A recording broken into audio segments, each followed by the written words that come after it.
Should you use nicotine? Well, I guess to get the loop, not to tie it, but to get the loop. And we won't tie the loop on this probably even tonight, but this won't be the final word on nicotine for us. I will just start with a general fundamental answer. Where I'm leaning towards now, perhaps this won't be the final word. If I had to answer that question right now, I would say no. If the question is, should you start using nicotine? Is it something worth trying? I don't know. Should you use it or should you start it? Things get weird on that question, but is there something to never trying it once, never even opening that path to addiction? I'm not sure. But I'm going to baseline say no, and my fundamental thinking is mostly just the risk for addiction and dependency and not being able to be comfortable. And this is something you said to me, not being able to be comfortable just actually sitting down without it, and not being able to basically back yourself and without an external substance. I think there is something to being content and at ease with yourself, with complete sobriety and without the use of external drugs. With that said, let's add some nuance to the discussion and maybe dive in. And with that said, I do use nicotine. I'm gonna put a nicotine pouch in. This is a 3 milligrammer. I'm pretty sure that cigarettes are about 1 or 2 milligrams per cigarette is what I've heard. I'm sure it depends how you smoke it, or whatever. But so this is a decent little dose. But so I'm toiling with these. So I speak somewhat from experience when I say probably just shouldn't do it, or at least generally should lean against it, maybe special occasions. But yeah, we'll get into it. Well, you brought up the question right off the bat, and this is what we want to get at. Should you use nicotine? And what I would say to that question is, not all questions have to be answered. So I would just ask another question before I was forced to answer the first question. I would say, well, who is you? Who is you actually? And I think if there's someone that's been smoking for 40 years and they're listening to this, should you smoke that cigarette tomorrow? Yeah. You know what I mean? But maybe quit tomorrow. Make that your last cigarette, possibly. Have that one. Yes, I think that's a great point. I think, an individual question.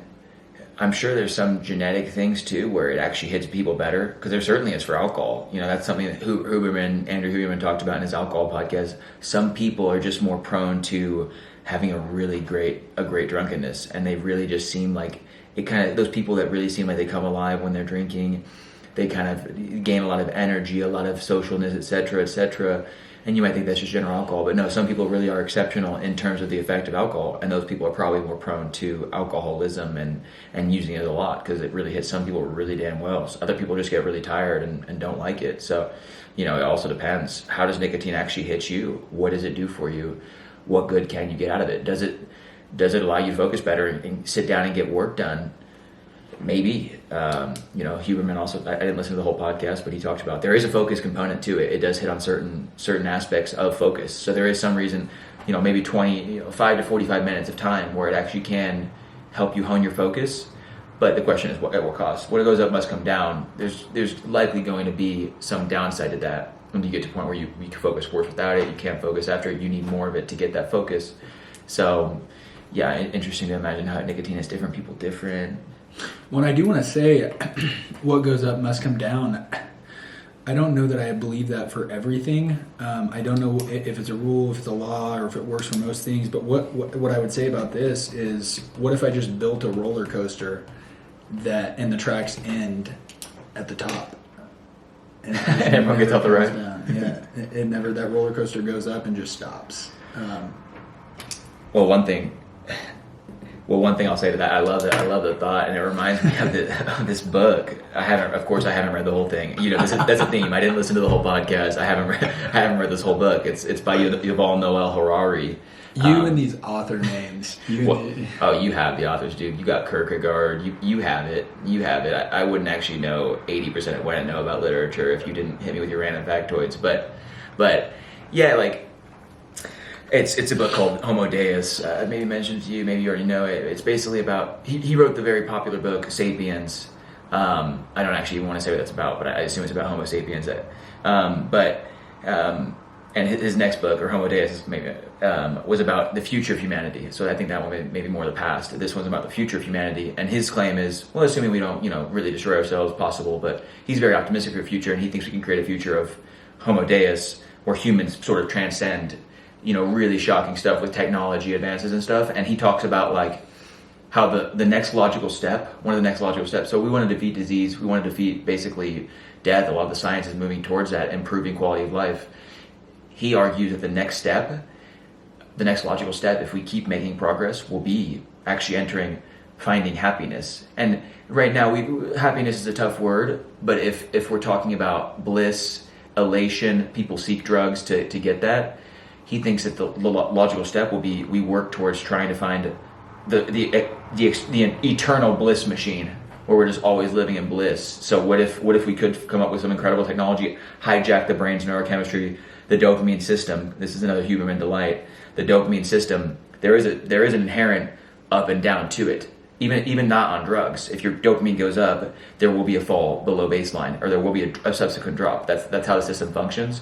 There is a possibility that we could actually hijack that system, and in the future, the roller coaster never does come down. What goes up doesn't come down. We're actually always just so kind of a weird thing to imagine. Yeah, well, it certainly brings thoughts of Brave New World, written by Huxley. Yeah, and this drug soma that everyone uses. There's 3 types of people in that book, maybe 4: alpha, betas, and gammas, and they essentially all use this soma drug. It's like the perfect drug, and I might have misread it, or be misinterpreting what's going on, and maybe miss the whole entire theme. Actually, maybe miss the whole thing. But it really seems like soma works for most people, and it doesn't talk much about the come down. Actually, but what happens is there's a fellow that steps out basically of the circuitry of the soma and wants to leave society. And so it's interesting to imagine that perfect drug, or if we hijack the dopamine system, what does that mean exactly? Do dopamine levels just stay quite high, or are we able to find, so I'm losing it here, but that's what I had for you. No, I think I really don't think you lost it. I think you just got to a point where it's like, yeah, what does that look like? How do we hijack our neurochemistry? How do we actually fundamentally change the way we function? It's not, who knows? Yeah, everyone would have to stop there. It's like, well, we'll stop that. But yeah, I think I don't have too much on the soma thing, but one thing I do want to say, just to go a different direction, and I like the high level we started at, maybe the philosophical side of things, but actually getting into the nitty gritty of using nicotine. I'll just say this, one thing I've thought, and I've said this to him, and just in general, it's like with these nicotine, and even tonight I said, what am I doing? Why am I doing this? And it's like, so like for me right now, just to let you know my personal nicotine thing, I'm comfortable talking about that at this point. There have been times where I use it, maybe a year and a half ago, I started getting into nicotine pouches, and I use them on and off then. There was a time where I was doing it, if I'm in a bad state, if I'm in really heavy in them, I can do a pack of these a day, 15 a day or so, basically have them all day if I don't stop myself. So I forced myself to not do them, and then, I took 2 months off early this year. I've taken, there's been months at a time where I haven't done them, but then I get to a point where it's like, I'm over whatever withdrawal. If you ever quit nicotine, maybe how long do the withdrawals last? I don't want to give a non-scientific answer, but I'd say most people subjectively, maybe a week of actually physical whatever, and then how long do the cravings last? Well, what actually is the addiction, and at what point do you actually just decide you like them and you do them here and there? And that's how I want it moving forward, at least for now. So for example, I hadn't done them for 8 weeks, about a week ago, and then I bought them again for one night. And the way I used them that night was I would just do them that night, and then I threw them away. That way I'm not on them the next day. And it's not like a habit. It's not actually something I do. It's just, I'm trying to treat it right now as something, for better or for worse, I like it. How much of the I like it is addiction. But at some point, if you haven't done them for 18 years and you do them, was that the addiction? Is there some deep thing in you where you're an addict for life? Alcoholics Anonymous will come at me, it's genetic, maybe, whatever, but at the end of the day, at what point are you doing it because you just like it? And is that fair? Is that a pretty fair way to use it? And that's kind of what I'm trying to move towards, and the fact that I keep coming back, but then I do them and I'm like, what relief did I really get? What good is this? So it's a weird thing. Why do I do them? It's a little weird. Yeah. Well, the you actually do them because you like them is a fascinating discussion. I would say maybe the whole time you're using it, whether you have physical addiction or not, for most people, I think they do like it. But I might be entirely wrong because I had an experience. I was in someone's house and there was a methamphetamine addict. Someone had been using methamphetamine for a long time. He wasn't on meth at that time that I know of, like during that day, during that moment. But he essentially said, what he said, actually quote for quote, was, I fucking hate meth. Like, I don't actually like it, but I do it. So the physical addiction in that case is probably the major driving force. And I think probably even with nicotine, tobacco use in the long term, over time phases, I think a lot of it is the physical dependence. But I really find it hard to believe that a lot of these lifetime cigarette smokers don't like it and are just stuck with this drug specifically. Or at least I think they just like it a little more than they don't like it. I would say like 60% of them is like, I like it, and then like 40% is like, I don't really like it.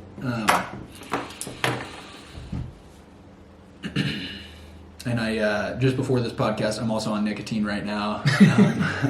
I actually, so I've been smoking cigars since we've been on this trip for no good reason, really. Just kind of something fun to do. And,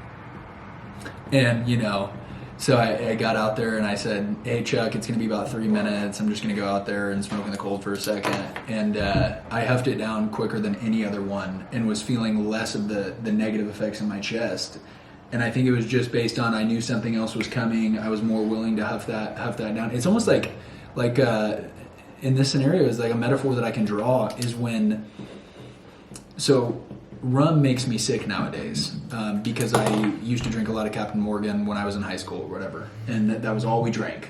And I threw up on it a bunch of times. So now, if I ever had to take a shot of rum, I'd be like, oh gosh, past experiences made me sick doing it. But occasionally I get in this mindset of I'm taking a shot. Say I'm in front of girls or whatever. Say there's some scotch on the table. I want to act like I'm a man with a hairy chest. I'll just hammer that and act like it doesn't even bother me. That's what it was like tonight. I just went out there and was just huffing it down. In 3 minutes, I huffed down. They're small cigars, but in 3 minutes, I huffed down half a cigar. And right at the end, within the last 3 hits, I kind of felt it. But all up until that point, I wasn't even feeling it, and I was still smoking it. So, we've kind of talked about, even though you're not feeling it, you're certainly probably getting some effects. It's just more, it's tougher to tell, I guess, consciously. Yeah, I love a lot of what you said. A couple things to get through on that. Thank goodness I had this pen and paper.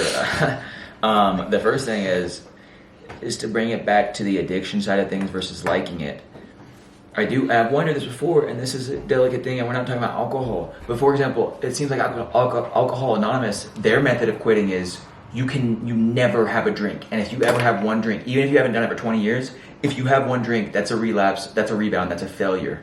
I wonder if there are some people who quitting, they would actually be better off if they had some degree of freedom. They could have a glass of wine with dinner. They have it under control, but can you get it under control? I think Alcoholics Anonymous would say it's in you genetically, and you actually can't have it under control, and that's the thing. One drink turns into more. We'll leave that aside for now, but for nicotine specifically, I wonder, there's got to be something. It seems like let's say you quit cigarettes. Like you smoke a pack a day. You don't want to do that, and then we can all agree that's really unhealthy. Is there something to that cigarette smoker with this specific drug, nicotine, having a cigarette on a special occasion, even after you quit, just coming back and then having the cigarette for a special occasion? I wonder if this drug is more attuned to the addiction that comes with this drug. Is you're more able to do that, have some degree of freedom than say with alcohol, with meth, with heroin. Yeah, you can never do them again. Well, very interesting thought, and I would like to believe that is the case. I really would, but I can talk about a number of things that would point to the contrary. One, if you get in a habit like working out, I'll work out every day. It's a habit. I've noticed that if I don't work out one day, then I feel so bad. It's a lot easier to not work out the next day than I'll bet would have been if I had worked out that day. Mm-hmm. So I think breaking the habit, there's something to it. And then another thing, I've already kind of said it, but Kierkegaard says the same thing essentially. It's like once you fall once, it's just easier to fall, and the fall's not as big. Mm-hmm. The fall, if you haven't smoked in 20 years and then you fall, or even you're like, okay, I'm just going to enjoy it now. I'm going to enjoy one on a special occasion. That's a special occasion. It's much easier 7 years from then, 2 days from then, a year from then to go, okay, well, here's another special occasion. Mm-hmm. Whereas it would be harder if you would have stayed to 21 years. So I would like to believe that's the case. I don't know if it is. No, I think it's a great point. And in terms of the fall, and in terms of having that one, I think a big part of it is, and one reason it could be dangerous to enjoy that one, then you kind of remind yourself of the times. So whatever you enjoyed about it when you were addicted, and you do it that one time, you're going to kind of come back to, gosh, I can't remember why I like this, or the reason you do it then kind of applied back then to a social setting, a special occasion.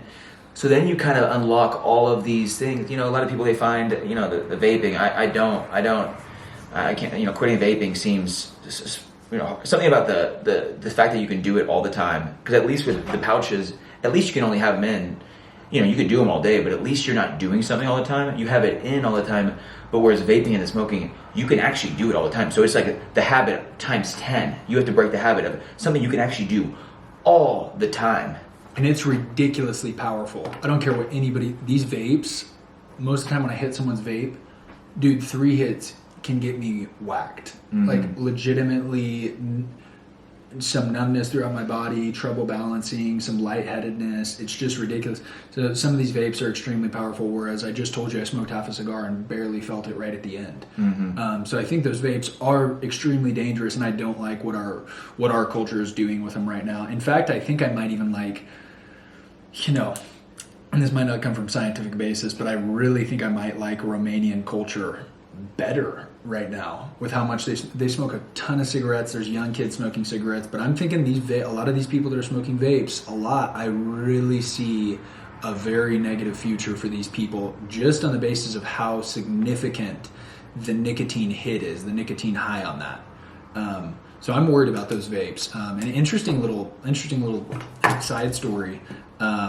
You know him. I won't say his name right now, but basically we got on the vape discussion, and he was like, yeah, I bring my vape to the bar, and I actually bring a second one because people love to ask, hey, can I hit that vape?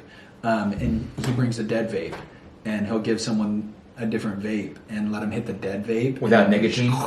Just kill you. I don't know how it works, but it's like when they get done, it's like burnt and awful. So yeah, you want to hit my vape? Yeah, that's fine.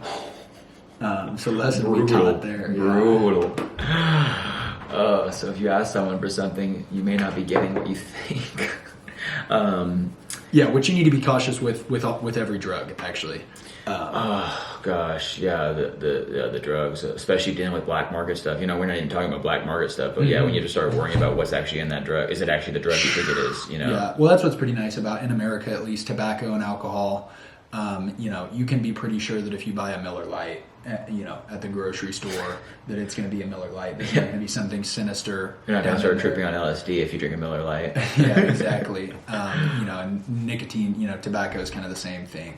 We all pretty much buy our tobacco and nicotine from these manufacturers that, over time have proven that this is the drug that we have in here. You're not going to, which is another thing that we've talked about. This drug is producing an effect which is, it's pretty clear what you're going to get out of it. You don't have to worry too much about getting some wild changes in behavior, changes in reality, which is what you see when, with psychedelic use and use of some other drugs. It's just a little more chaotic. with nicotine specifically, it's pretty chill. Even at the high levels, even if we're talking about you're going to go rail a hookah, you're still like, okay, well, I'm probably not going to jump through a window.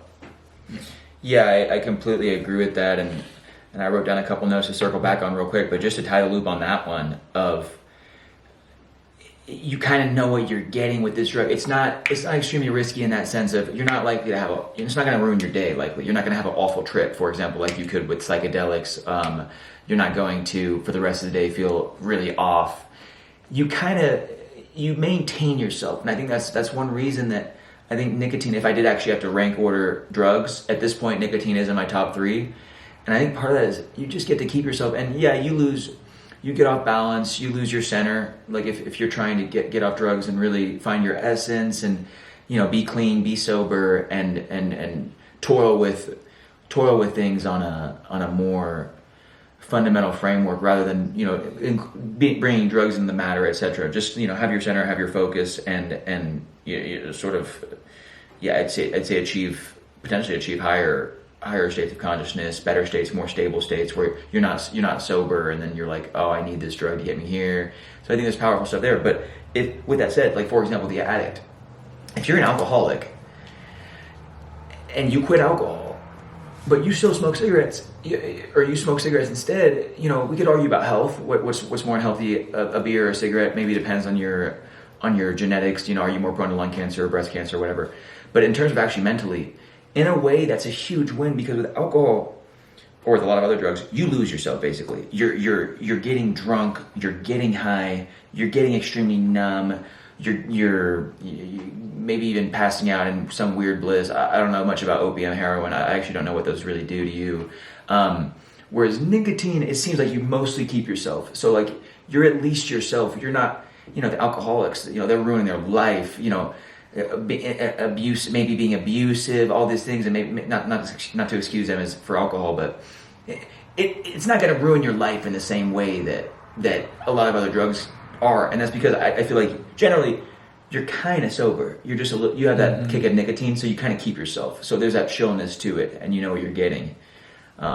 Yeah, and I think the brevity of it is nice too, and you may have touched on this, but just the fact that most of the effects that you're really going to feel, 15 minutes, 30 minutes, I don't know, I'm not a scientist, but really the effects of nicotine are pretty short. It's going to be over with, so that's nice. And actually, just in this case, and maybe some other cases too, but that's actually my one of my big hang-ups with cocaine. People that use cocaine, you're paying so much money. And the brevity is just so short. It's like, gosh, you're going to pay this much money. You would at least hope it lasts a little bit longer. But I think with nicotine, I actually think the duration of the effects that you get from that drug is pretty fair. Actually, I really like the duration. So, yeah, and on the brevity and the cocaine, that's one. Yeah, you're getting high too. Like I'd say you're losing yourself more on the cocaine than you do nicotine. Like you're less yourself. Yeah. And maybe that's what some people are going for.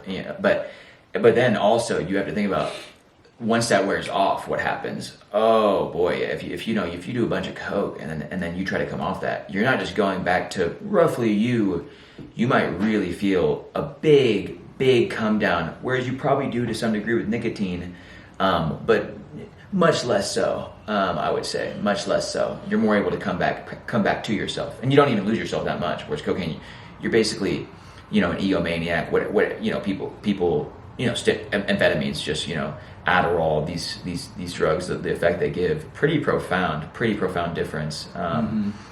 Whereas nicotine, it's kind of you, except it's just you're just toiling with nicotine. I don't know. Well, to open up, I mean, we could probably open up this discussion over the course of an hour. I just really want to just point it out what you just said. Doing cocaine, you're less you than you would be doing nicotine. I would push back a little bit, maybe play a little devil's advocate. To what degree is it you? Like, even if it is less you, to what degree is it you? Is it exclamating certain parts of your personality? Obviously, it's still you to some degree, or what? Maybe it's not. Maybe that's not true. But when you're doing these different drugs, is it just one piece of you that's being taken, and I'm not really No, I get you. Yeah. descripting this very well. No, I get it, and I think it's a very good point. One thing I would say is, well, for example, with Adderall, let's say you have ADHD. I got some thoughts on ADHD. Garber Mate, I don't know how to say his name. He has some great thoughts on that. We talked about people kind of say like, I have ADHD. Garber Mate, I think is his name. He actually thinks, just as a little side note, he actually thinks we shouldn't. People think of this as something that they have, almost an affliction, and maybe it is. But he thinks, no, this is a part of you. It's not you. This is a part of you, which means it can be analyzed in light of your whole life.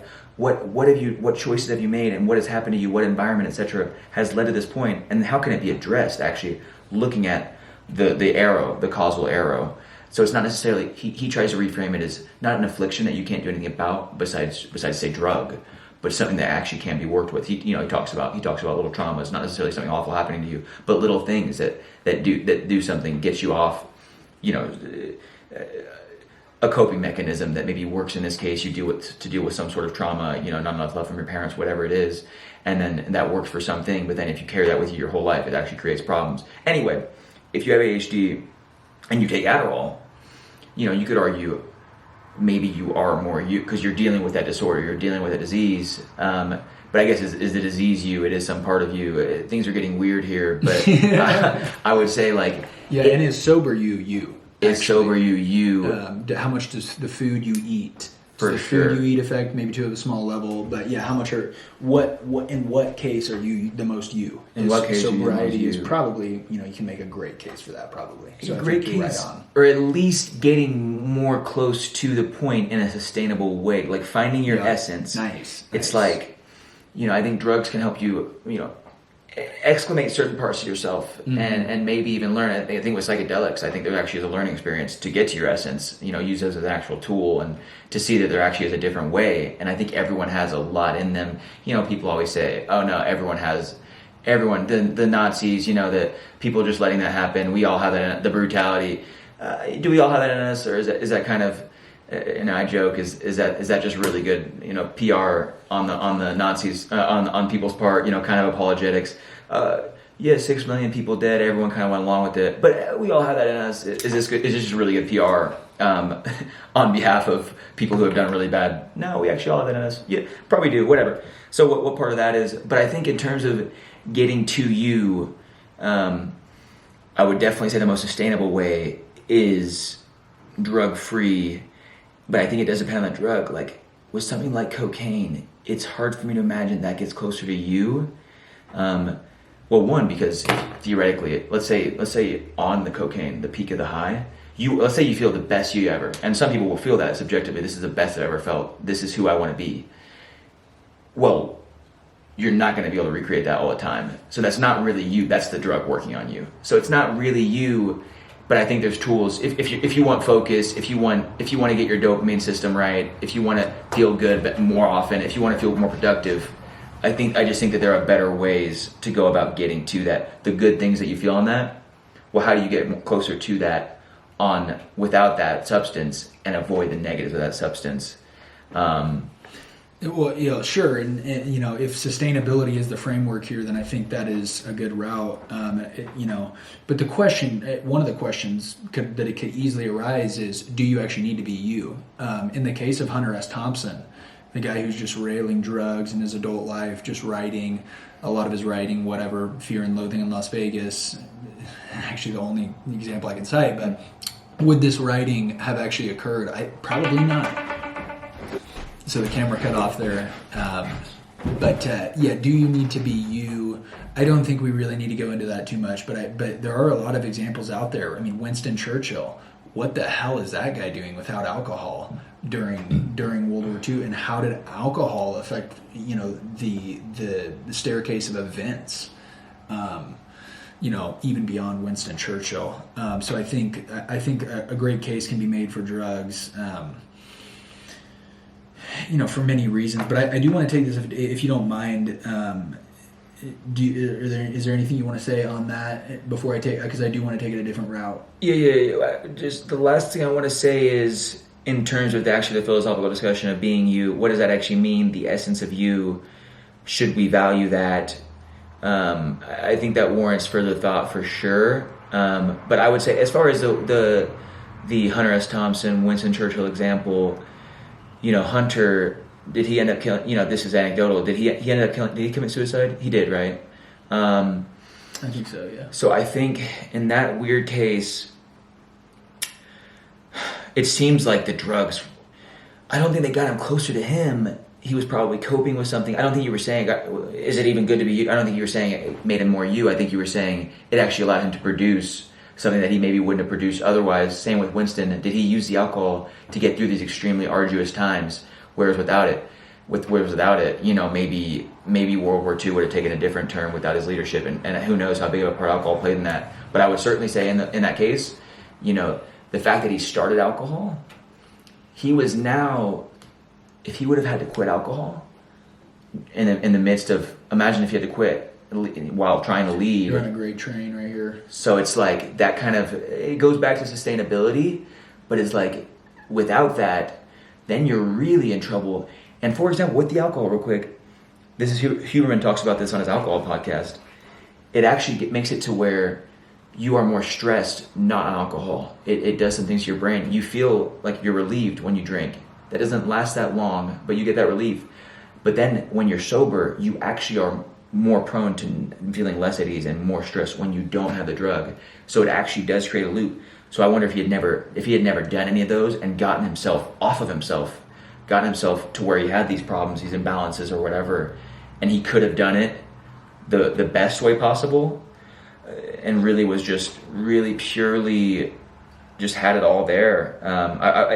Anyway, I'm losing it a little bit, but... Well, no, the last thing I want to say, too, is on that one, because there is a lot there, and that's basically a whole discussion. We're sort of kind of following off nicotine right now, but I do want to say, it does seem like there is a point where it does become you. Like, it seems like Winston Churchill at that point, yes. I mean, drinking at that level, he was to some degree alcohol, or he put his own spin on the alcohol. I didn't even say that correctly, but it had become him. That was him. And the person who smokes every day, they are a smoker. Mm-hmm. Would be one small thing to say about them. They they smoke. They do that every day. Mm-hmm. You call an NFL star, he's a football player. You call people by what they do. So if you're using it, in drugs, obviously. Well, actually, I'm just going to turn it now. Kind of one last thing on that. One last thing, literally. And maybe it's not even fair for me to get the last word on this one, but I will just say real quick, I certainly would never question that drugs are can be a legitimate tool for specific purposes. And there's no doubt to me that Winston uses a tool, and maybe he used it well. I think he even talked about this. No, I'm getting more out of alcohol than it's getting out of me. So I think there's something to that. But on some weird philosophical-ish, is there a better way? Is there a higher order way? Is there actually something to cut deeper into the weeds, and you don't need that to get whatever benefit you had? And if you actually get into the truth and work on yourself so much, and we could talk about actually improving yourself and trying to be your best you and all these things. Start with health. Are you even healthy? How many people need drugs because they're in some way, shape, or form not healthy, and they use things as a tool to get themselves back to, at least in that moment. So I don't doubt that it's used as a tool. I just wonder, is there a better way on some deep level that's hard to get to? So maybe for most people, including me, clearly, I toil with nicotine as a tool, for example. But I wonder, is there a better way that you could get that whatever the drug helps you with without it? I think I maybe already said that, but no. I mean, and it's Alan Watts is literally like, dude, we can talk about these pure people. But if you're in your purest sense, if you're on the best way, you almost sort of kind of disappear. Like you need something actually, because there is no angel here. These people need something. If this dude is out here doing nicotine and the rest of his life is good, at least there's something we can hang on to. Like, golly, because there is no angel. So we're gonna hang on to that. He has that little thing. It's actually kind of nice. And you've talked about it before. look, there's going to be a vice. Right now, my vice is caffeine. That's a huge vice that I have, how I'm using it. So in order to turn this, let's just do a 90 here. I mean, what, how do you feel? How do you feel when you just walk around the corner, you're in a city and there's just a fucking 10, just an absolute fucking 10. She's got it. She's got the mood right, and she just knows what it is, and she's just killing a cigarette. Just killing it. What are my thoughts on if I in the real world if I see that? Well, recently I made some trash ass TikTok. I think I was talking about social smokers. Be that social smoker we all want. It was obviously kind of a joke, but I think that would go to, because for me, for example, let's just say I'm assessing her as a partner or whatever. I would look at it as a negative if she crushes a pack a day. I mean, it'd be interesting for sure. Like this beautiful girl, she actually has her shit all on lock, but she has that thing. She smokes a pack a day. It'd be interesting, but I think I would see it as a negative for a couple of reasons. But if she uses it, there is something to being that casual social smoker. There is the coolness aspect to it, and that was a huge part of the marketing around cigarettes, I think, for quite some time, the coolness aspect of it. And you kind of see that with alcohol now. If you watch like a beer commercial now, it's like attractive people on a beach, and I literally watched one the other day where these people finished a run, and now it's time for Michelob Ultra. So that's might be characteristic of a deeply unhealthy society, something we want to talk about more, but I don't know if I answered your question. Well, really. What if she smokes one every week, just one cigarette every week? Then what do you think? Well, I would think I need to ask her some questions. I would think I need to ask her what is it about it? So do you doubt that there's people out there doing that? You want to ask, why do you want to ask her questions, I guess? I guess I would want to know, why do you smoke that cigarette a week? One, it would actually teach me, what the heck am I doing with this nicotine? What do you like about the drug? What do you think you're getting from this? There's something to smoking a cigarette is like, because everyone knows it's very unhealthy at this point. That's not even a question anymore. Gosh, Everyone knows that. I don't think that I don't even know that that's actually fair too. I think we have to categorize something first. I think we have to say how much, because I do not think the purist might be the healthiest way. I think your body having to toil with some stuff. Like, I think one cigarette in a lifetime may be better than zero. I don't think that question's been hashed out enough. Like, I think there are very potential, especially if you're going through stress. A lot of people smoke for stress relief. If you're dealing with the stress, and even last night I was on the toil. We saw a great example of how alcohol helped me out with that toil. Now, we can get into the negative consequences, but I don't necessarily think that is true at every level, that cigarettes are horrible for, cigarettes are just generally bad for you in terms of health. I actually think there might be benefits depending on how much you use. And to hedge what I just said, I would just say in very minute amounts, which you don't see, which is, I think, one of the reasons why I would be interested in asking that woman a question as well. Yeah. Is because you don't actually really see that. That's not how it works in the real world. Someone smoking one cigarette a week, I mean, come on. Right. Well, first off, I love the point. I guess a couple things. So, for example, when you get on a plane, you get some degree of cosmic radiation. So you get ionizing radiation. Destroys your DNA, etc. Whatever potentially could lead to cancer. Ionizing radiation, and every time you get in a plane, you get that. We're always exposed to it, the cosmic background radiation, but it's higher at when you lose atmosphere, which blocks some of it. I think so. You get more when you're in the plane. I think a cross country flight from like LA to New York is equivalent to like a chest X-ray or something like that. So and I've heard some theories of there's some theories. I haven't looked into the veracity, the science. I haven't looked into this, but I think maybe on a wiki article there was there's some degree of thought of is some level that your body has to adapt to, and the exposure, the stress, can that be healthy? And I think it's an interesting discussion. I think my problem with the cigarette example is, well, one, we're already being tested all the time.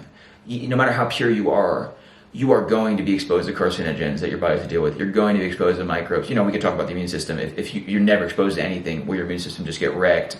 Probably. But in generally, there's no way to not be getting these small doses of poison or hardship or whatever that your body happens. I mean, even indoors, there's pollution, like from our furniture. Literally, the glues in our furniture can. So indoor air pollution is a thing. Even in the comfort of your own home, sober, you're still getting. So constantly in life, we're being hit with things that you could still adapt to where it's like including something like cigarettes in that equation.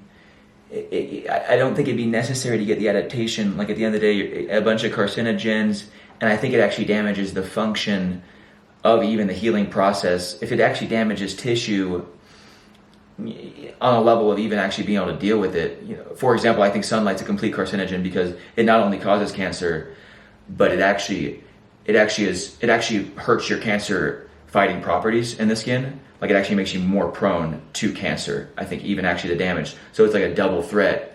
So I just wonder if there are things that are so actually toxic. For example, do you think that doing 80 ounces of meth, is some meth? Well, I guess, are you getting at the health that it actually might be healthier? Yeah. Okay. Well, I would say, like for the sunlight example, I definitely wouldn't tell people to stay avoid sunlight.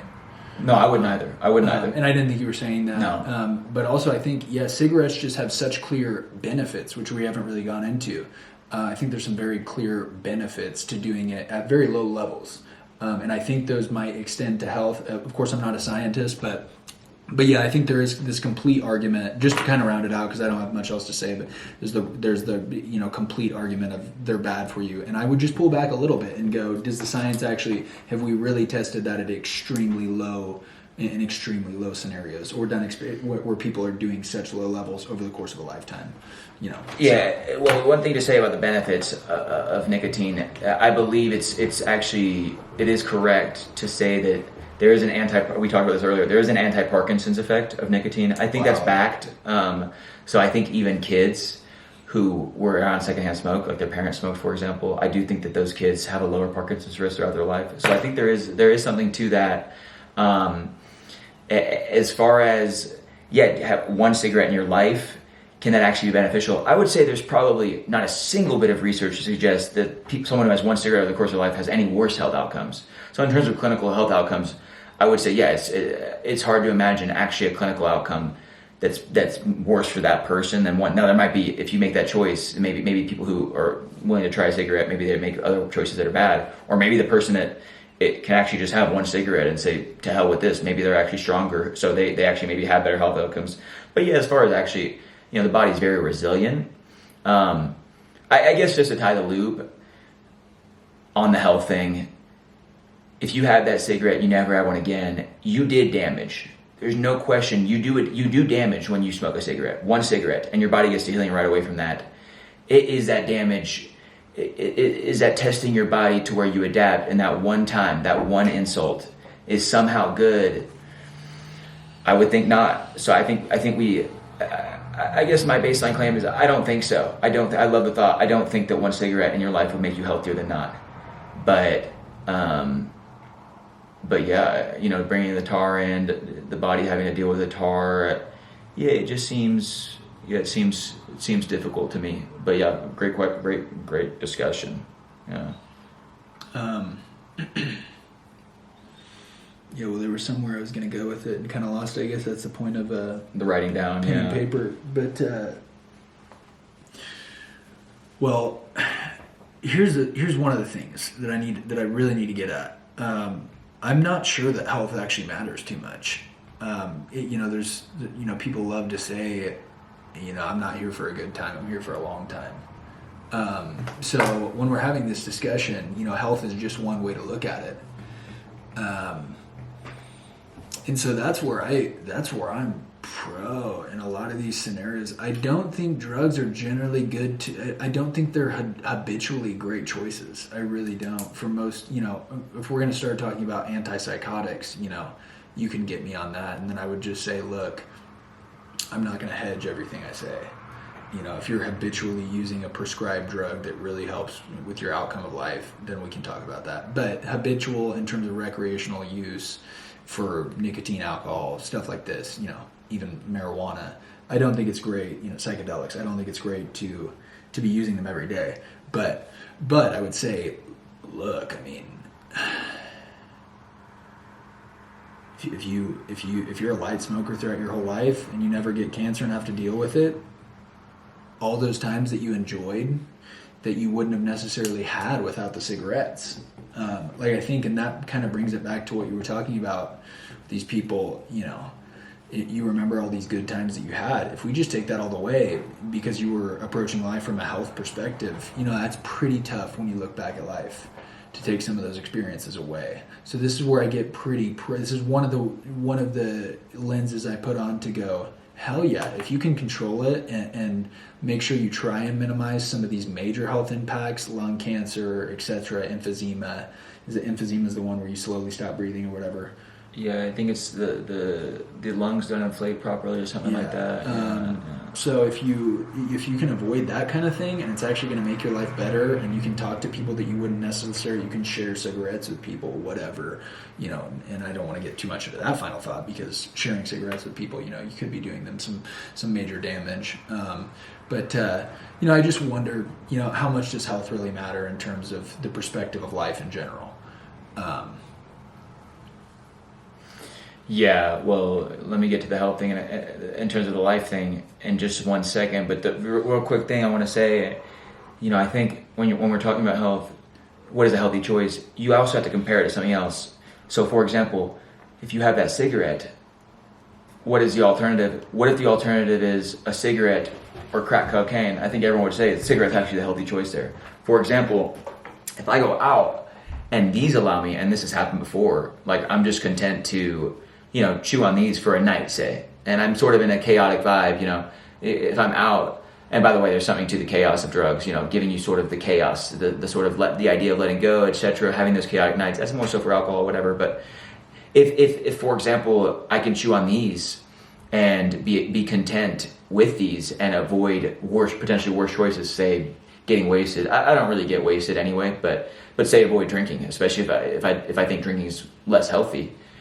You know, the effects of sheer nicotine are not super clear on health because it hasn't been studied that much. Usually it's been involved with tobacco. So jury's out on this in terms of other effects, you know, is it a carcinogen, etc. But so I think I could argue that this is a healthy choice for a night as opposed to binge drinking or something. So you have to look at, you know, what's healthier between two foods. You have to compare two foods. Is that a healthy choice? What are your other options, etc. As far as health and how it factors into life and a life worth living, I totally agree. I agree in a lot of ways. I look back on a lot of the times I've had, you know, certainly some health consequences to that, but some really fun times that I would be, you know, wild to take away for some thinking along the health. But I guess this goes back to, you know, for example, you smoke a cigarette. The benefits, what benefits are there? There certainly are some, but there are negatives too, even in the short run, I would say, from just actually the come down of it, feeling like you need more of it, not being happy, and whatever benefit you get to your mood, if that comes back in the negative direction. So there's the short-term enjoyment, but then even with, let's say you smoke a cigarette and what damage it does, you also, whether you know it or not, I would say you're going to feel worse. I would say you're going to feel worse in the short term. So I don't think health is just about long-term outcomes. You know, do you get cancer? Do you get this? I do think it's how you feel along the way, the quality of life along the way, how you feel. Are you dealing with little problems? Are you taking in less oxygen because you smoke? You know, you're not going to get cancer maybe for 50 years, but and you're not talking about someone who smokes a pack a day. Yeah, I think it's a complicated matrix to weigh, but yeah, in terms of health, I think we all want to find our balance, and you know, we want some degree of careless fun or whatever. We want to connect with people, and it can be really hard. Sometimes drugs are a great tool for that, and for whatever reason, that's also just an aspect of society and culture. So you know, it's at least built in as a big part of that at times, and so yeah, it's a difficult thing to weigh. And I've had times where I couldn't enjoy something because I was worried about this, when in reality I should have just accepted it for what it was and enjoyed it and not worried about the other side of it. Just enjoy that. And you know, for example, a health thing, like a health sacrifice. I think most people would say there's some degree of, it's not just about living to 100. It's about what you do in that time. So yeah, I'd say balance is the best answer for that on average, and that's basically what you advocated for if you can control it. But I don't. Just in terms of the health, I guess my only concern would be I still wouldn't think it'd be healthy, but maybe a more enjoyable life, a life you enjoyed more, life more worth living. Yeah, well, I do think I just think assessing it from a health standpoint is probably the best way to do it. I think it's probably the best way to do it, but it's a very limited scope because right now we can look around our country and go, oh yeah, it's obvious that people don't care about health. So people's, the lenses that people have on right now, they're really not making choices. And so then when we talk about drugs, it's like, what kind of,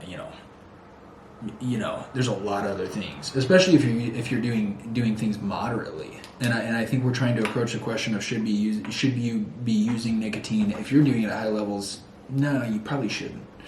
If you're doing it moderately, and you're not in great shape, and your family's not together, and your career's not in place, and is drugs the first thing that do you need to go, okay, I need to stop using this drug, or is that just gonna flip everything upside down and then everything goes really south? I don't know. I think there's a lot of people out there that it really is helpful. All things considered, I think the moderate users, I think I can make a great case for moderate users of this drug, specifically nicotine. Now the thing is, I think that's my ideal scenario. I think that my ideal scenario is moderate use, and I just think most people don't fit into that box. I think there's a small majority of people. I always thought my grandma was OG because she only smoked in winters, and she only did it for I don't know how long it was, but not that great of a portion of her life. And when she told me that, yeah, it was only when it was cold. It was a little cold out there. So I really thought that was OG. She didn't face any of the effects, in terms of her lungs or whatever. But just like you talked about the short-term effects, she was getting the short-term negative effects. But I think there's something to it. And right now, assessing this from a health standpoint, I mean, good Lord, there's a lot of things we can nitpick. There's a lot of things we can nitpick on this one, so yeah, are we getting off topic? Are we just literally? I think we're going down some holes. Yeah, we probably should bring it back more specifically. I guess just to go more into that though, because I think that health does go a lot deeper than most people think. Like when I say health, I'm really encompassing all sides of it: physical, mental, spiritual. And I think that people undervalue their choices in the whole matrix of everything. For example, I think I mentioned this. Let's say I'm a doctor, and let's say I'm a psychiatrist, and a 15-year-old kid comes to me and says, "Hey, I'm having trouble focusing. It seems like they maybe would be happy with the outcome of getting an Adderall prescription." I might look at that kid and say, "Hey, kid, do you do fucking drugs?" Well, one, that's kind of getting off. If we're talking about drugs, especially on a developing brain, and that's a huge disclaimer, by the way. If we're talking about drugs, especially on a developing brain, I think things get really dicey. Whatever negatives of drugs, I think are probably amplified on developing brains. The counter argument to that is, well, dadgum. I look back on high school, some of the times at house parties where I was drinking some alcohol, really, really fun times. But in terms of the actual negative impact on your health, when you're developing, things are even more serious. For example, if a pregnant woman smokes or drinks, or a baby drinks or smokes, so things get really dicey if you're under 18, 25 right now. Keep that in mind. The decision is probably even more weighed as a potential consideration in terms of your long-term health and what you can do to your developing body. But I would say, kid, and what I'm getting at with that is all of these choices. You want a drug to as a tool to help you focus. Well, let's look at all your other choices. Well, one, you're doing recreational drugs. What is that doing to you, your developing brain, your ability to focus? We've already talked about how certain drugs might make you feel like you're more focused, and they actually can give you more focus. But what does that do to you when you're off of it? The neural circuits you changes to make you less able to focus and creates more problems. All of your cumulative choices. What's your diet like? Are you deficient in fiber? Is your microbiome garbage? Do you exercise, kid? So it's like I would look at all these other things, and if we could get a complete health arc, I think it'd be astonishing. Some of the things that people don't even associate with their health, problems they're having, even mental issues, cognitive issues, I think in some way, shape, or form come back to a broad view on health. And then I think you bring in the spiritual side of health, and it becomes very encompassing. What are you missing on that front? So yeah, just in terms of, I think a lot of people think of health as outcomes. Do I get cancer? But I think if you really get deep on health, I think it's astonishing what it impacts. And this is something I've been thinking about. Whatever problems I'm having, even little ones, how much is that is actually negative choices on my part, and I could have been a lot better. And who knows what I'd be like if I was way healthier. I had made way better decisions my whole life. How would I feel right now? I'm completely sober. Gosh dang, I don't know. I think it might be way, way damn better. Just very healthy. And not getting myself, these sort of little deals with the devil, if you want to frame it that way. But that's an unfair way to frame it, because that's assuming it's the devil. And that's the question: is it the devil? Is it the angel? Does it depend? Anyway, I went off there, but. Well, I just think I think it's idealistic. I really do. I think realistically, I think you can talk to the kid that way, and this is why you would be a fantastic doctor. I mean, if you can look back at this, in a year and go, oh yeah, I probably need to be a doctor, and do what you will with that. But I think realistically, I just think people aren't there.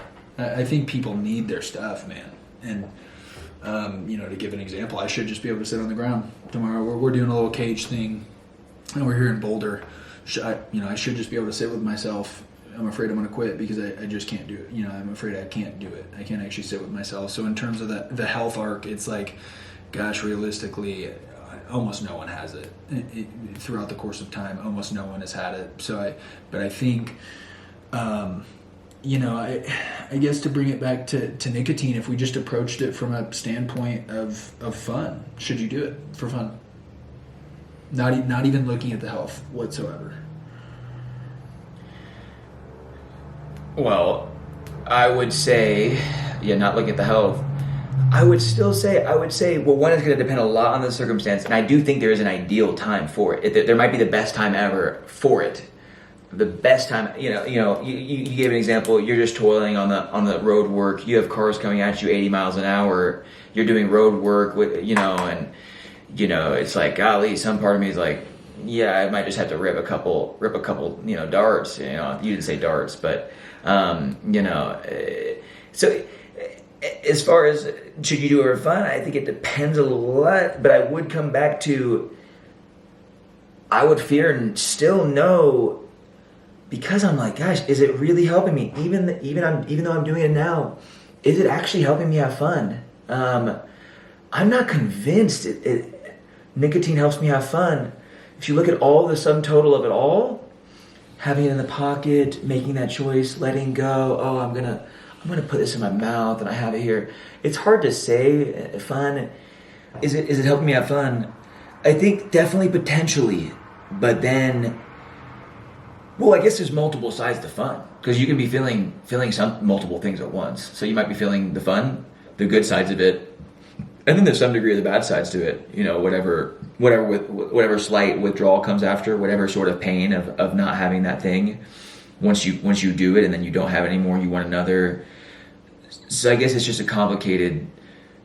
I think there's some part where it could help you have fun, but at what cost? And is it actually making me have fun? I guess what is fun is kind of a weird question, but I guess in some ways it would help me have fun, but I think in other ways I'd be feeling simultaneously, gosh, this is actually making me worse, actually worsening my quality in this moment.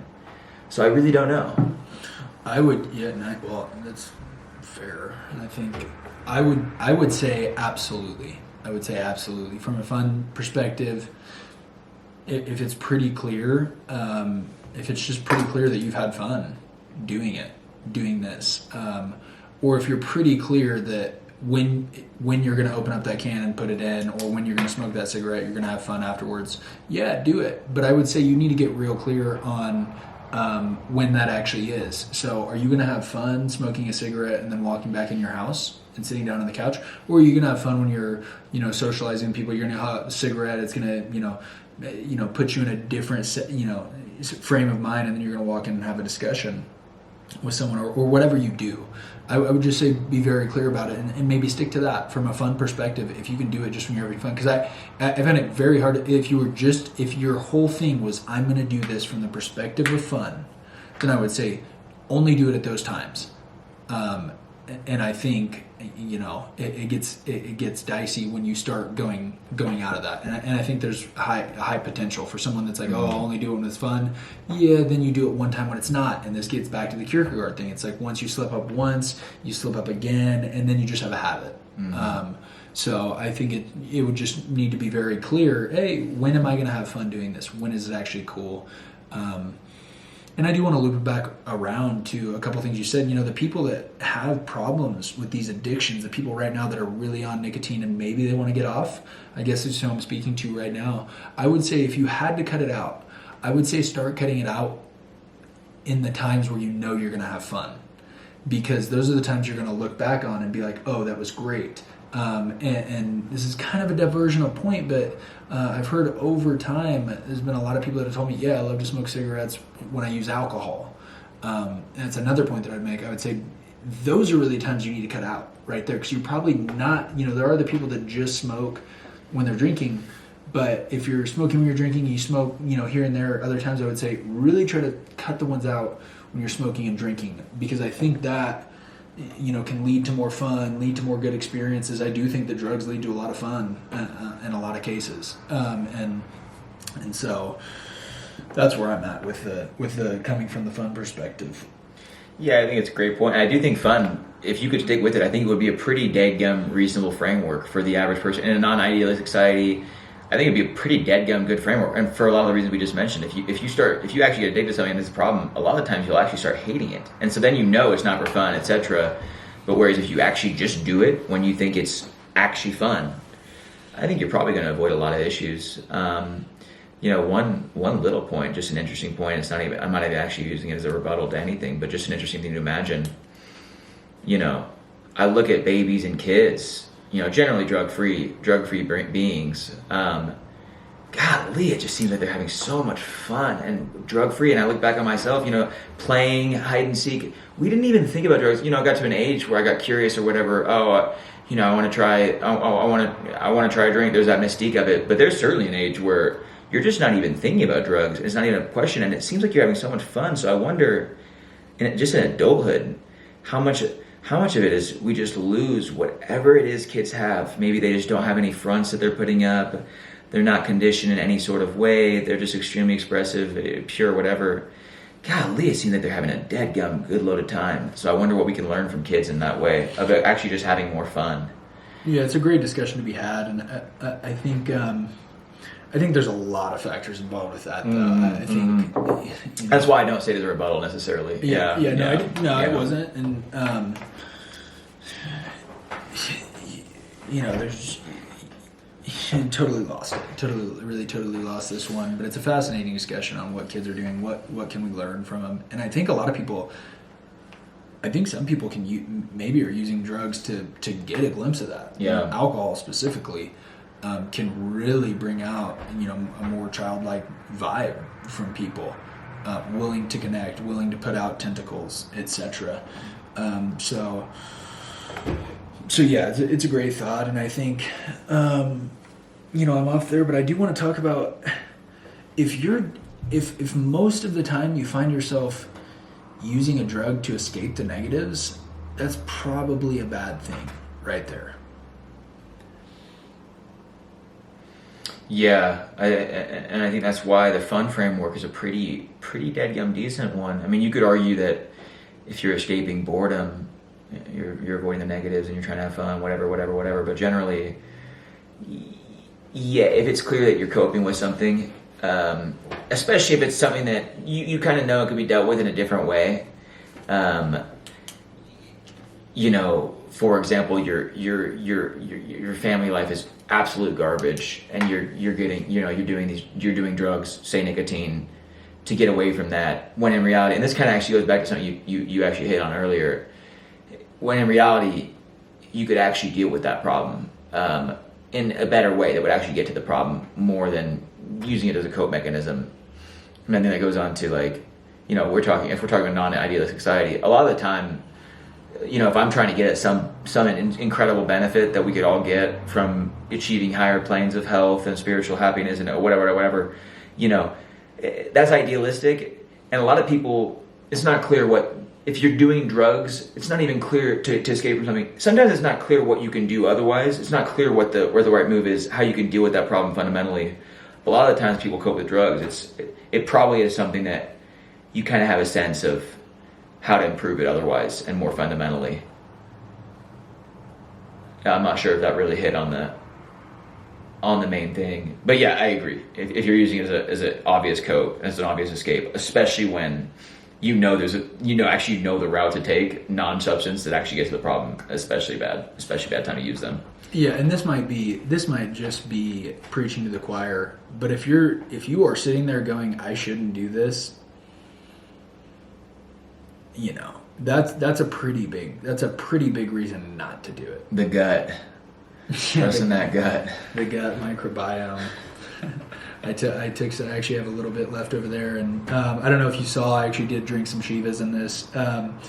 Honestly, yeah, there was a couple things in there for me, like this. I'll just walk you through this decision actually, because I have been drinking less. And guys, if you thought you were going to come in here and get an hour and 30 minutes about specifically nicotine and the scientific effects and us to stay on track, I apologize. That's not us.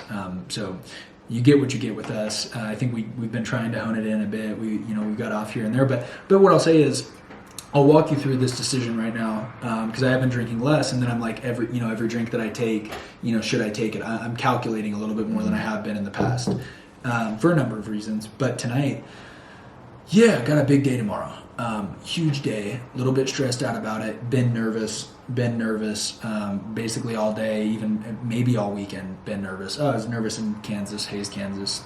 So a bit nervous, alcohol is known for taking the edge off. So that was one reason. Also, it's my 27th birthday. That one was up in the air if I really wanted to do it, whatever. I got a text message that was literally like, hey, don't get too crazy. Didn't get crazy at all. But, in the past, I've from 18 or whatever, 16 on, drinking a little alcohol on my birthdays. I think that's pretty typical. So there was that. There was holding on to my past or whatever. But actually, I did love the idea of using it as a diuretic tonight, because alcohol usually gets me dehydrated, and I want to be dehydrated for tomorrow, because I don't want to pee. Because I just have 8 hours in a cage. I don't want to use the bathroom if I don't have to. It's not going to ruin my flow if I do, because I just need to. Got to do it. I don't really want to suffer in that way. I've done it before and I don't like it. So yeah, that was the decision on this. And I think one step forward, if you are using these drugs and using them well, my idea right now is, if you're using them well, have at it. Do what you do. I'm not too worried about it. But if you have a habit, I think maybe step one is just to start assessing. Even if you never assess once a month. If you drink every day, assess once a month and just really walk yourself through, okay, this is what's going on. This is why I'm doing it. This is what I'm getting out of it. These will be the negative effects. These will be the positive effects. And run through that once a month. And then maybe the next month, run through it twice. You know what I'm saying? So I think it's just having a discussion with yourself, I think, can be powerful in terms of drug use. Gosh, I absolutely love what you said. I love the advice, and I do think it's extremely practical advice, because I'm kind of talking about ideals, and that's actually just genuinely practical advice for everyone at all times, and something that can be applied no matter what. For example, you said, if you clearly, going back to the gut, if you don't think you should or whatever, for example, there's a huge difference between having one drink of alcohol, that assessment, like going back to your decision thing, that assessment of one versus on the 20. If you're on the 23rd drink of the night, you're going to have a much clearer sense at that point. I shouldn't have this. Generally, you're going to have a very clear sense. I really shouldn't have this one. The first one's questionable. There are some benefits we talked about. We'll just say this applies to nicotine. I'm sorry, we're getting off the nicotine a little bit, but this applies for a little bit of something. One of these. The first drink, it's much more clear. Okay, pros and cons. You don't get the sense like the doom of, oh, this is a really bad choice, as clearly the 23rd drink, the 23rd cigarette of that day, it's going to be a lot more clear. So at that point, yeah, I like what you said. Assess what you're doing, understand them for what they are. I think having a nuanced discussion about that, have knowledge is certainly powerful. Understand what the effects are, understand what you're doing yourself, understand how it affects you too, how subjectively, how does this drug actually, do you actually enjoy this drug? I think a lot of times I look back, I'm like, I actually didn't enjoy, I'll drink, for example. It actually doesn't do me any good sometimes. It actually makes me worse. It makes me actually have a worse night, I would say. This guy has the most trouble with drugs I've ever seen, I think. Yeah, dude. Sometimes they just don't hit me well. And then I get negatives. So it's like, so also knowing your subjective experience. Some people, that one drink, fantastic choice for that night in a lot of ways. For that same person, I would say that 23rd drink, probably a really bad choice. So yeah, like what you said, I made the point probably way earlier in that I didn't need to talk that long to make that point. But yeah, what is your gut telling you? What is the assessment here? And the actually weighing that and at least thinking about your choices, at least thinking about them. Yeah. No, I love it. And yeah, you don't. When you said I probably made that point way earlier, no. I mean, but yeah. So you played Wiz Khalifa in the car, and I used to love Wiz. I went to a concert in Fayetteville that I don't look back too fondly of. When I think about Wiz Khalifa, I don't think about that concert. It wasn't him. It was just the vibe that night, and that did involve drugs. I don't remember what cocktail it was or whatever. And also all the other people, what drugs they were on, how that affects you, how you're feeling, etc. Yeah, and who I was with was an interesting thing. But two things that you made me want to chat about is just the wake and bake, guys. Let's talk about the wake and bake. Everyone rails about it with marijuana. Actually, the wake and bake, how about the wake and bake with tobacco? When you do it the third time, you're probably not going to get the same effects. If you want to come at me and say that science doesn't prove that or whatever, I would just say, okay, whatever, I don't believe you. That's not my experience. Generally, when I do the drug the first time for a day, the second one isn't as good. The third one, the fourth one is not as good until I sleep. The first one is always great. So the second one needs to be a bigger decision too if you're going to do it again in the day. You know what I mean? So that's one thing. And then, yeah, guys, if you're using drugs every day, how about you just actually sit down? How about you just actually sit down at one point and actually sit on your bed after you start to do them and just for 20 minutes think and just feel your body. What is it actually doing to you? Because you can get in these settings with drugs when you're in an environment with other people that are also using the same drugs, and you're on this level. Your energies are bouncing off each other in this way, and you're not really even feeling the drug anymore. You can't even tell what's going on. It's almost like it's normalized. Whereas if you went and sat on your bed and actually felt what you were feeling, be like, whoa, this is a wild experience. So just understand what you're actually take one time when you're using these drugs to actually sit there and just reflect, meditate on what you're actually feeling. Gosh, dude, yeah. What are you feeling? That's huge, and I think what was I going to get into there? The drugs, I just really wanted to really quickly say, because you were like, the science backed me up on this. I think it's a matter of tolerance. I think tolerance is certainly, in terms of the first time being better than the second time, it actually falls off, whatever. Then your subjective experience of it changes. But I think tolerance is certainly, I think there's literally probably multiple mechanisms that impact tolerance. But certainly, I think the science would definitely back you up on that one. So I think all good there. As far as, taking stock of how are you actually feeling, it's so important to assess, going back to assessing your choices, what is this doing to me? And also, if you're doing these things to get some positives, you might as well actually feel them, really. Yeah, well, that's the big reason I use. That's actually the big reason I use, which gets a little, it loses some lucidity when we talk about caffeine, which we're going to break off on caffeine. But, I do use drugs to feel. That's what I do. And that gets problematic. Why do I need to feel? Do I have a lack of feeling? And what's up with this lack of touch thing too? I mean, people need hugs, but I am using to feel most of the time. So you can question yourself too. What are you actually using for? If you find that out, that's a step in the right direction. Whether you continue to use at the same level or even increase your use, or you lessen it or even don't use anymore, whatever the outcome is after that, I would say it's always good to know why you're using. I would definitely say that. Yeah, and I would say also that idea of sort of meditating on how you feel, I would say that's fantastic advice for when you're sober too, just in daily life. I would say it's a fantastic idea to actually take some time, reflect, how am I feeling? What is my body, internal bodily sensations, kind of, people talk about the breath.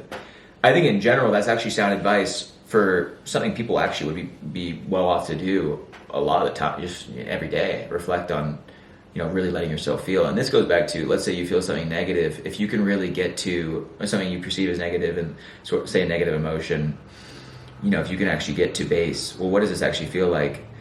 And then you realize, is that this is actually just something rising up, a perturbation of my consciousness. It's not me. Like, we get this sense that this is me. Like, when we feel a certain way, it's like me, when in reality, that which can feel that is not that. If you see red, you're not red. You're seeing red. It's a factor of your consciousness. In the same way as if you feel a negative thing that comes up in your consciousness, you're not that. It's easy to identify with that. That's actually just something you're feeling, and you can actually get deep and break down. What does this actually feel like? What actually is this anger? What does it feel like to be angry? You can kind of defang things, or at least understand them better. At least understand things better. On that level. So yeah, I think really good advice. Yeah. No, you put the Tough Mudder in me. I mean, I wish I wish I could like tap in Sam Harris and go, dude, you got 30 seconds. You have to address that. But there's been multiple times throughout the night, throughout this weekend, where I just haven't been able to toil with that one. When we start talking about what you just said, I'm just having trouble even being able to correspond with that. So I just have to move on, unfortunately, even though there's a lot there that it probably needs to be tackled. Well, at the very least, it's off topic. So we wouldn't be doing too bad to leave that one behind and move back to nicotine. Well, I will say, guys, what I'm going to do after this podcast is over, I'm going to go out and finish that cigar, and then I'm going to go on a run, and then I'm basically going to call it a night. We're sitting here having a tableside discussion about should you use this. I think we've both been pretty clear, and there's some things going on, but I think we've both been pretty clear that, we're using to some degree. So keep that in mind. I really have trouble with the tableside scientists that aren't using to any degree, or whatever, the people that are like, oh, just don't do it. Here's why I don't do it. Don't do it because you need to be successful. I don't get down with those guys, really. It's not me. It's not my framework to look at it like that. But I just wanted to do my best to give a fair assessment on this drug. It is a pretty powerful drug that has been in American society and I think across the world. It might be the most pervasive drug behind caffeine. I think caffeine might be the most pervasive, but this is a huge thing that we're dealing with, and this is a part of humanity. So I think what we're trying to do here is give a pretty fair assessment of what should your toil be like with this thing. Mm-hmm. Yeah, and I think it makes total sense, like the fact that, we've used nicotine to some degree right now. I think it does help to give a certain, for example, let's say you're an addict, you're addicted to heroin. I would feel like most addicts trying to quit, I feel like they would get more help from an ex-addict, someone who beat it, someone who knows, whereas someone just in their armchair, like, they've never actually dealt with heroin or whatever. You get the sense that they don't actually understand you that well. They don't actually understand what you're dealing with. Just the same thing, if you're getting advice, for example, from a religious standpoint, and you don't believe that, it's like, how helpful is this advice? For example, let's say you're a Christian and someone cites the Quran as a way of life. You might identify that. If you're an atheist and someone says, something about the Bible that's supposed to help you. At the end of the day, if it doesn't seem like they're tracking, they're really understanding you, and they're actually on a different framework, it's hard to get too much out of that. So I do think there is value in, at least hopefully people who have used it or are thinking about using it, we speak from a little more understanding of actually using it. And that gets dicey, because we want to do podcasts on a lot of drugs. I would say if we do a podcast on cocaine, we probably, it might not be good for us to be on cocaine for that podcast, but what we said applies. People that do cocaine or toil with it would maybe take our word more seriously if we were trying to talk about a fair assessment of cocaine, and we actually use cocaine, and we try to give a lucid, unpacking of it. Would you rather listen to a podcast about cocaine from someone on cocaine? I guess it depends what you're trying to get out of it, but interesting discussion. Yeah, and the thing, and you already know this, but I think it would be trouble. Some of these drugs aren't really conducive to that sort of speaking and talking. Yeah, and I remember we were driving back from Ohio, and I was not very lucid at this time, but because I was sick essentially, but I remember listening to that hilarious Joe Rogan podcast that you were playing, and then I remember like waking up, and you were like, yeah, it kind of seems like it falls off here. Maybe I think they were doing psychedelics, maybe, or whatever, and it like fell off because of the drug use. So yeah, some of the drugs, when we're doing these drug podcasts, might not be conducive to actually giving you a fair shake on this kind of thing. But I would like to know from the audience, the guys that have stuck with us, the girls that have stuck with us, the people that have stuck with us throughout this whole thing, if you get to this point, I would love to know, hey, what drugs would you like to see us do and give a podcast on? And also, just what drugs would you like us to talk about? If you've made it this far, I think it's because you think that, you're finding some value from it, or whatever, it's entertaining, whatever it is. So if you're that person, thanks for sticking with us this long, and that's the question I have for you. So. Yeah, I think that's a fantastic question, and yeah, it'd be really great to see. Actually, if I see one comment of someone actually answering that question, I'll be ecstatic. But I would love it. Well, I do think. I mean, just to. I'm kind of good. I'm kind of wrapping. I'm just about done. Yeah.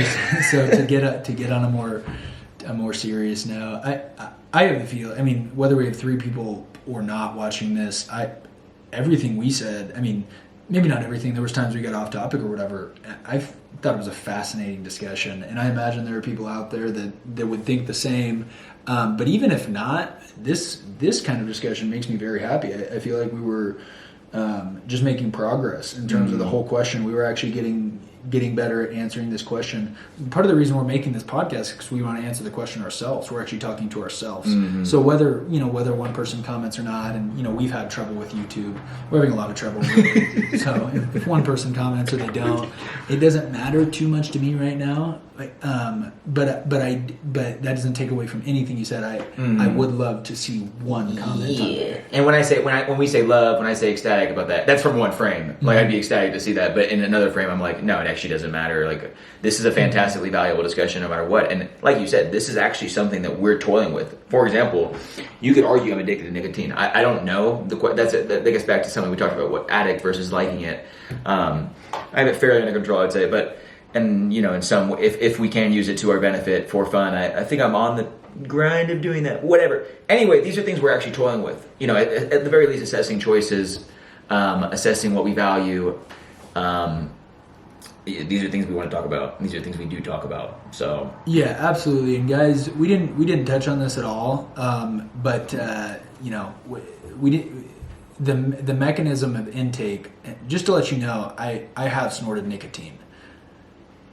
And that's all I'm going to say about that. So, yeah, that opens the door to a whole host of fascinating discussions, and yeah, the mechanism is a shot. I mean, I just wonder, what does intravenous nicotine do to you?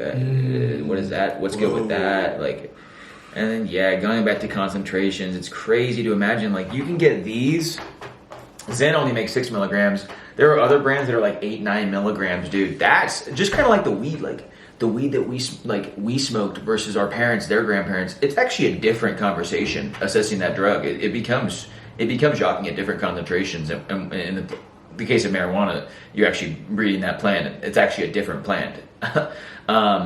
So that's a wild one.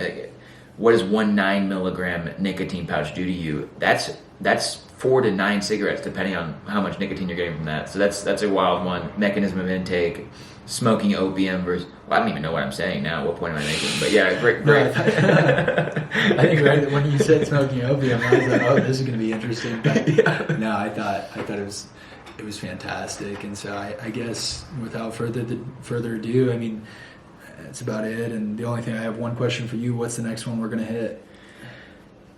Well, before I do that, I do have. Do you want to give an answer? Should you do nicotine?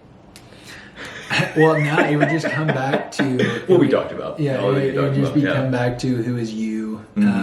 But so I would say that it's a great question, and I think in another mood I would answer it. Yeah. Totally fair. Yeah, it at that point to muddy the waters with a yes or no, or it actually takes away from the.